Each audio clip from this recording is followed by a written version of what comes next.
Quid pro quo harassment and hostile work environment harassment. So, we know that conduct involves protected characteristics when it's illegal, but what else is involved? In this course, we'll use the terms managers and supervisors interchangeably. Quid pro quo is Latin for this for that, meaning you do this for me and I'll do that for you. It's a type of sexual harassment when managers knowingly or even unknowingly abuse their power. And because it involves an abuse of power, only managers or supervisors can engage in this type of harassment. A coworker doesn't have that kind of power over someone, so can't engage in quid pro quo harassment. Quid pro quo examples: offering or granting better working conditions, promotions, or other favorable opportunities in exchange for a sexual relationship. Threatening adverse work conditions like demotions, shift alterations, changes in work locations, or denials of opportunities if a sexual relationship is refused. Using pressure, threats, or physical acts to force a sexual relationship. Retaliating for refusing a sexual relationship. It's quid pro quo when submission to or rejection of unwelcome sexual conduct is considered in work decisions, and there's a threat of negative job impact, like a loss of job benefits or increased duties if the person doesn't comply. Less obvious. Quid pro quo situations may also involve less obvious situations. For example, managers can get overly personal without thinking through the power dynamics and the employee's vulnerability. So what are you looking for in your next opportunity? Well, I want more responsibility. I want to manage entire projects, not just part of a project. And I'd like a culture and a team that I can thrive in. I can't imagine a culture or a team that you wouldn't thrive in with that head of hair. I bet you have all the guys and gals digging on you. As for projects, I think we can accommodate what you're looking for.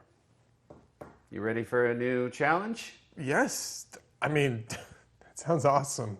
Sign me up.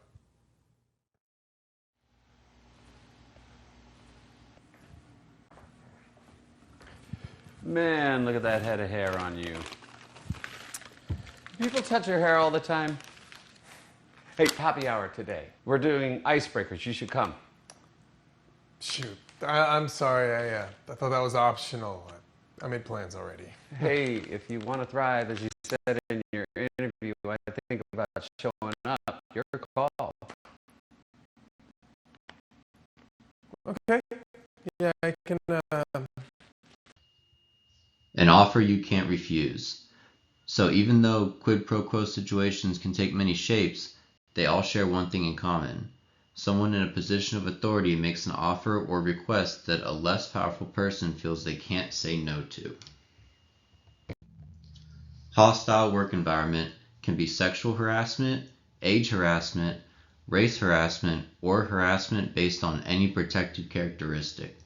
A hostile work environment always involves unwelcome conduct that, 1, is directed at someone because of a protected characteristic, and 2, has the effect of interfering with an individual's work performance or creating an intimidating, hostile, or offensive work environment.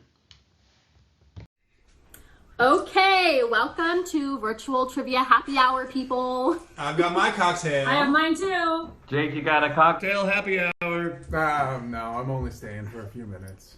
Oh, come on, Okay, man. let's get started. Name that canine. Romeo. Romeo. Ding, ding, ding. You're up, Lewis. Okay, here's your hint. This teammate sports the best hair. Me? Me? That's me, actually. I think it's our friend Jake here.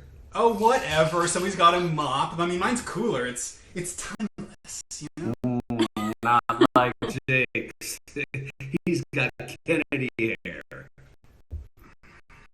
All right. Well, you guys enjoy. Me and my Kennedy hair gotta go. Sometimes unlawful situations involve sex stereotyping or other types of stereotyping.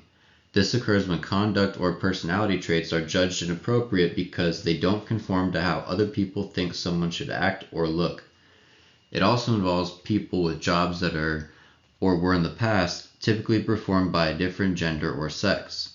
In these situations, offensive conduct or comments are often aimed at a person's looks, speech, personality, or lifestyle. Conduct outside of work. It's common to spend time with coworkers outside of work, but what someone says or does outside of work can still affect working relationships inside of work. Coworker conduct, even if it's off-duty, doesn't always stay off-duty, so manage your conduct whenever you're with coworkers. Whether off-duty conduct contributes to a hostile work environment depends on several factors, including whether the situation was an employer-sponsored event or a regularly occurring event the employer knew about or should have known about. So what crosses the line? When does offensive conduct that changes the work environment cross the line? In some states, the conduct must represent the unreasonable interference. In others, it has to be a substantial, severe, or pervasive interference.